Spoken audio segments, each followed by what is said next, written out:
जय श्री श्याम गाइस। आज हम करने वाले अपना फर्दर टॉपिक और इस चैप्टर को करने वाले खत्म। पहले है हमारा फॉरेन ट्रेड।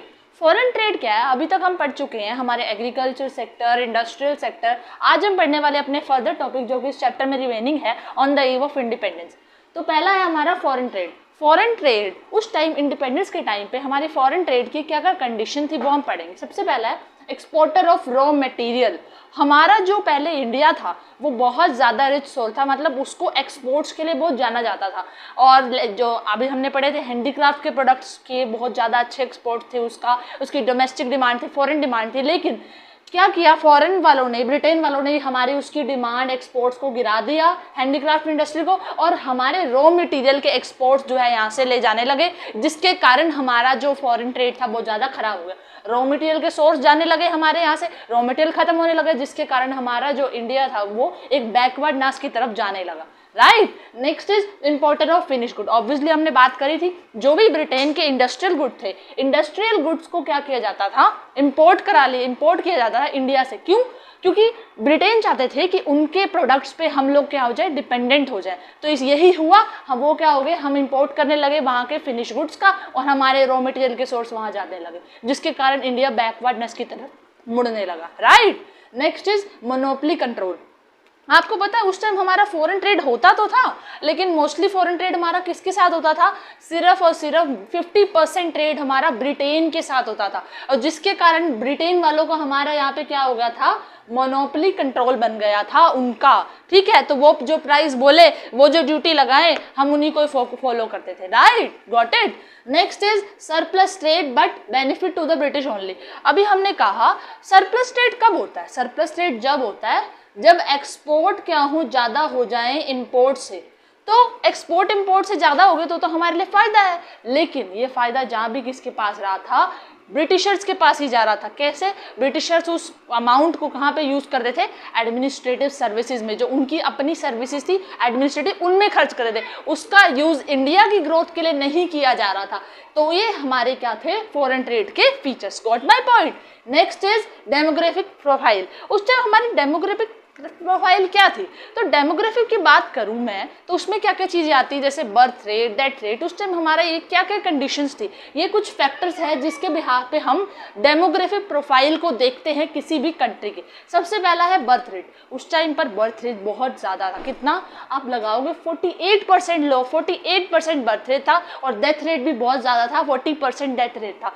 क्यों? क्योंकि उस टाइम पे इतनी ज़्यादा हॉस्पिटल्स वगैरह, इतनी सर्विस, इतनी चीज़ें नहीं डेवलप थी। ठीक है, तो ये सारा क्या हमारा डेमोग्राफिक प्रोफाइल के फर्स्ट फैक्टर है। Next is life expectancy. Do you know उस टाइम पे सिर्फ लाइफ एक्सपेक्टेंसी कितने ईयर थी, ओनली एंड ओनली 32 ईयर्स। सिर्फ 32 साल की लाइफ एक्सपेक्टेंसी थी, बजाय कि अगर अब की बात करो तो 70 के पास अब लाइफ एक्सपेक्टेंसी बढ़ चुकी है। क्यों? क्योंकि अभी सर्विसेज बहुत ज़्यादा डेवलप हो चुकी है। Next is literacy rate. Literacy rate आपको पता है लिटरेसी रेट क्या होती है? लिटरेसी रेट ये होती है कि एक कंट्री में कितने लोग जो है पढ़े लिखे हैं, उनको जो है पढ़ना आता है। तो वहाँ पर उस टाइम पे सिर्फ 16% लोग लिटरेट थे, सिर्फ 16%। आप देख सकते हो कि उस टाइम हमारा इंडिया कितना ज़्यादा बैकवर्डनेस था। Right. Next is infant mortality rate.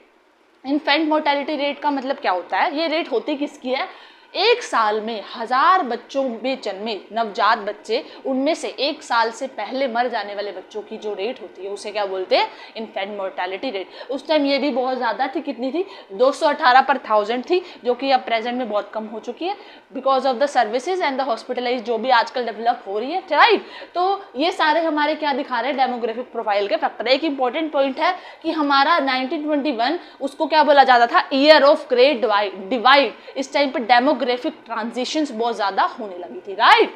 तो उसके बाद है हमारा इंफ्रास्ट्रक्चर। इंफ्रास्ट्रक्चर से आप क्या समझते हो? आज आप पढ़ रहे हो रूरल डेवलपमेंट, और सॉरी इंडियन इकोनॉमी पढ़ रहे हो आप, तो इससे इंफ्रास्ट्रक्चर से आप क्या समझते हो? जैसे इंफ्रास्ट्रक्चर के नाम में आते ही आप सोचोगे बैंकिंग, इंश्योरेंस। राइट। तो उस टाइम पे वैसे हम बात करें इंफ्रास्ट्रक्चर की, उस टाइम पे क्या था, उस टाइम हमारी रेलवे डेवलप्ड हो रही थी। रेलवे डेवलप किसने करी थी? ब्रिटिशर्स ने की थी। क्यों? ताकि वो जो है इंपोर्ट कर पाए, इंपोर्ट ले पाए, हमसे इंपोर्ट करवा पाए। किसका? इंडस्ट्रियल गुड्स का, क्योंकि वो हम एक्सपोर्ट कर रहे थे और हम इंपोर्ट कर रहे थे उनके इंडस्ट्रियल गुड्स का। Right. Next is ports develop करे। पोर्ट्स को डेवलप करे थे, जो हमारे यहाँ से रॉ मटेरियल लेके जा रहे थे, वो यहाँ से रॉ मटेरियल लेके जा रहे थे, उसका एक्सपोर्ट करा रहे थे इंडिया वालों से।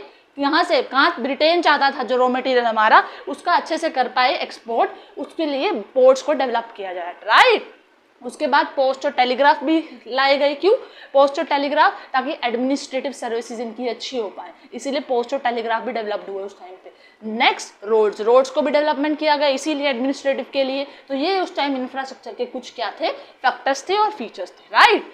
नेक्स्ट है हमारा पॉजिटिव इम्पैक्ट ऑफ ब्रिटिशर। एक और पॉइंट है हमारा, रेलवे के क्या क्या पॉजिटिव इम्पैक्ट आए थे। तो रेलवे उस टाइम पे डेवलप किया गया, किसने किया था? ब्रिटिशर्स ने किया था। और रेलवे के पॉजिटिव इम्पैक्ट क्या थे? जो भी आप देखो रेलवे डेवलप्ड हुआ, तो सबसे पहला तो हम बोलेंगे कल्चरल नॉर्म्स पे बहुत अच्छा हुआ। पहले जो है फार डिस्टेंस होती, तो लोग जो थे दूर दूर थे, उसके कारण जो डिस्टेंस आराम से इजीली कवर हो जाता था, तो आपस में जो कल्चरल नॉर्म्स थे वो अच्छे से हो पा रहे थे। नेक्स्ट पॉइंट क्या था? रेलवे से हमारा एक्सपोर्ट बढ़ा था, राइट। उसके बाद क्या था? रेलवे से हमारे फेमाइंस बहुत कम हो गए थे। फेमाइंस जहाँ पर फूड की क्या हो, एकदम कमी हो जाए, अगर फूड की कमी होगी तो रेलवे की हेल्प से वहाँ पे जल्दी जल्दी सप्लाई हो जाता फूड, ताकि फेमाइंस वगैरह नहीं आते थे, वो कम हो गए थे। उसके अलावा अगर मैं इसकी बात करूँ नेगेटिव इम्पैक्ट्स के, नेगेटिव इम्पैक्ट्स क्या थे? हमारे इंपोर्ट कराई जा रहे थे, बार बार इंडिया को डिपेंड कर दिया था किस पे? गुड्स पे, ब्रिटिश इंडस्ट्रियल गुड्स पे ब्रिटिशर्स के, राइट। उसके बाद क्या थे कि हमारा ये डोमेस्टिक डिमांड वगैरह सारी खत्म हो गई थी, ये सारे क्या थे? इसके नेगेटिव इम्पैक्ट थे, राइट। उसके बाद था, अब ब्रिटिशर आए, क्या कोई पॉजिटिव चीज भी छोड़ के गए हैं? हाँ जी, कुछ तो छोड़ ही गए हैं। भले ही अपने लिए उस टाइम उन्होंने बेनिफिट के लिए लिए थे, लेकिन वो बाद में हमारे लिए भी कहीं बेनिफिट बनाए। पहला है हमारा कमर्शियलाइजेशन ऑफ एग्रीकल्चर, राइट। मैंने आपको बताया था कि फोर्स कमर्शियलाइजेशन किया गया था, किसका? फार्मर्स को कहा था कि तुम इंडिगो उगाओ, राइट। लेकिन उस टाइम तो चलो ये इंडिगो के लिए था। उसके बाद क्या हुआ? फार्मर्स की आउटलुक में चेंज आया कि वो एग्रीकल्चर को कमर्शियलाइज वे में देखने लगे थे और एग्रीकल्चर कमर्शियलाइज होने लगा था, राइट। कमर्शियलाइज मतलब जब वो मार्केट के लिए प्रोडक्शन करते हैं। Got my point. Next is employment. Obviously अब लोगों को क्या है, एम्प्लॉयमेंट मिलने लगी थी। जैसे जैसे उन्होंने नई नई इंडस्ट्रीज बनने लगी, धीरे धीरे डेवलपमेंट होने लगी, तो एम्प्लॉयमेंट जनरेशन भी एज एक्सपेंड टू, अगर हम उसको छोड़े एग्रीकल्चर के अलावा भी लोगों को एम्प्लॉयमेंट मिलने लगी थी। उसके बाद क्या है? Monetary system. मॉनिटरी सिस्टम भी लाने वाले ब्रिटेन वाले ही थे, कि उनकी हेल्प से हम जो एक्सपोर्ट इम्पोर्ट था, तो मॉनिटरी सिस्टम भी धीरे धीरे क्या है, इम्प्लाई होने लगा था, राइट। Next is administration. क्या आपको पता है जो भी ये प्रेसिडेंट है, ये पॉलिटिशियंस है, ये सारा सिस्टम कौन लाया था? Do you know? ये पॉलिटिशियन, ये सारा सिस्टम ब्रिटिशर्स का ही दिया गया है। यही इसका सबसे ज़्यादा मेन क्या है, हमारा पॉजिटिव इम्पैक्ट है कि पॉलिटिशियन, ये सारा सिस्टम कहाँ का दिया गया है?